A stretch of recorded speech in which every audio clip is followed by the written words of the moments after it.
राम राम, आप सभी को प्रणाम।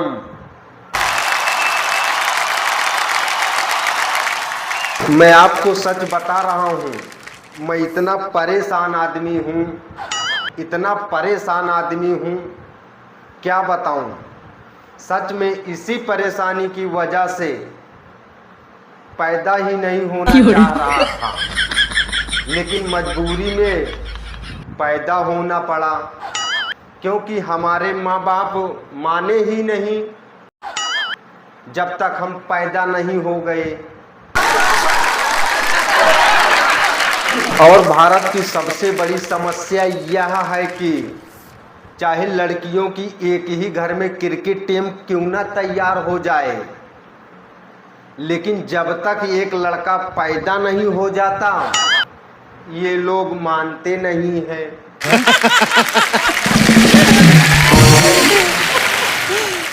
हाँ, मैं सच बता रहा हूँ, जब तक एक लड़का नहीं पैदा हो जाएगा ये लोग निकालते रहेंगे। निकालना बंद नहीं करेंगे जब तक एक लड़का नहीं निकल जाएगा। मैं कसम से बता रहा हूँ, अगर मैं 2 साल और रुक गया होता तो खुद के घर में ही हमारे पिताजी की एक आईपीएल की टीम होती, और आप लोग जब पॉइंट टेबल चेक करते तो आरसीबी के बाद हमारे घर की ही टीम का नंबर होता।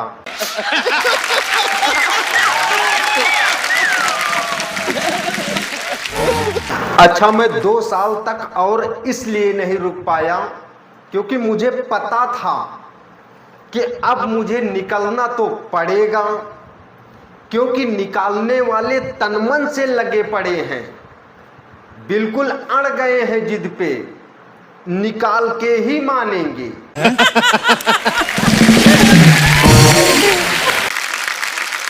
अच्छा, 2 साल तक इसलिए नहीं रुका क्योंकि मुझे पता था निकलना तो पड़ेगा।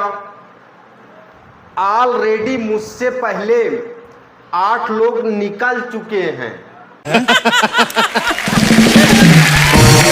और अगर मैं ना निकला तो मेरे चक्कर में जनसंख्या बढ़ेगी, अंत में मुझे निकलना ही पड़ेगा। इसलिए 9वें नंबर पर मैं निकल आया।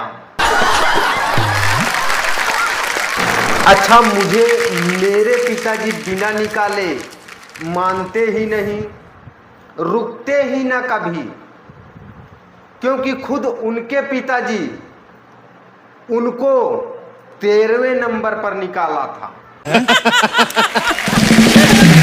मैं सच बता रहा हूँ, पूरे भारतवर्ष में त्योहार के आने पर खुशियां मनाई जाती हैं, सब खुश होते हैं कि रिश्तेदार घर में आएंगे, अच्छा अच्छा खाना बनेगा।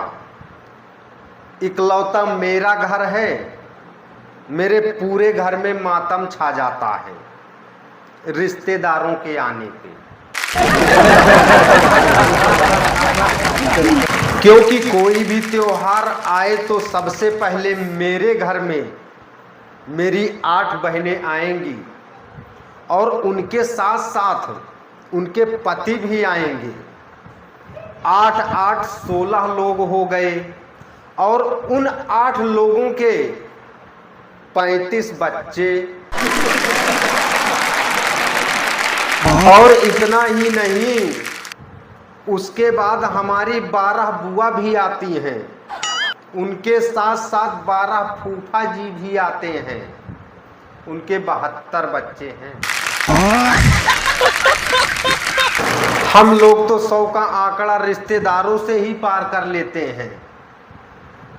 अब कौन कौन हिंदुस्तानी होगा जो इतने रिश्तेदारों के आने पर खुश होगा।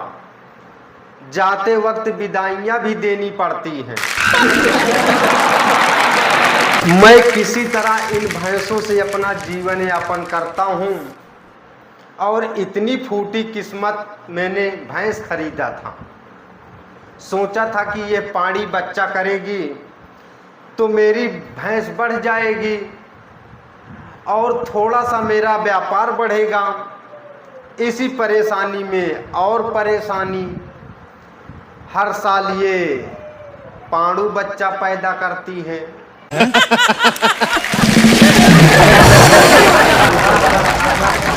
एक बार भी पानी बच्चा नहीं की।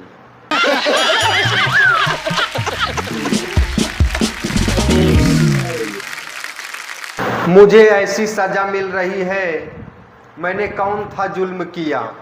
अपने पिताजी का वंश चलाने के लिए मेरे पापा जी ने मुझे फंसा दिया।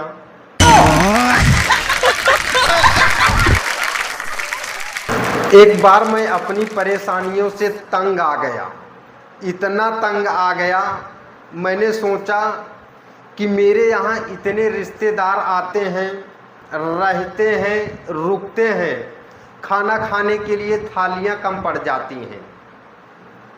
केले के हरे पत्ते काट काट के उसमें खाना पड़ता है। तो मैंने सोचा कि इन परेशानियों से तंग आकर मैं क्यों ना अपने ससुराल चला जाऊं, और उस परेशानी और चिंता में पड़कर बिल्कुल काला हो गया हूं।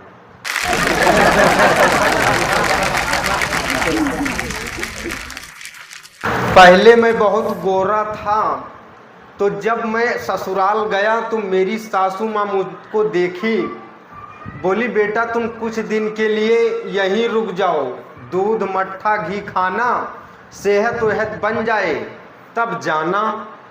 मैंने कहा अरे सासू माँ क्या हुआ, अचानक बड़ी मुझ पर दया दिखा रही हैं।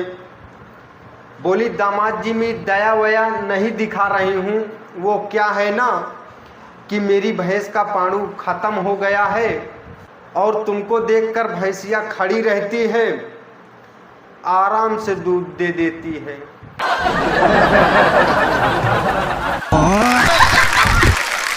मेरी सासू माँ ने इतनी इज्जत से मेरी बेइज्जती की कि मैं चाहकर भी वहाँ रुक नहीं पाया।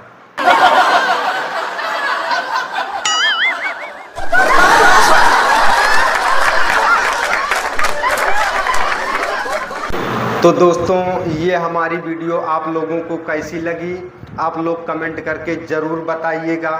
दोस्तों आप लोगों को एक लाइक और एक कमेंट से हमें बहुत सपोर्ट मिलता है।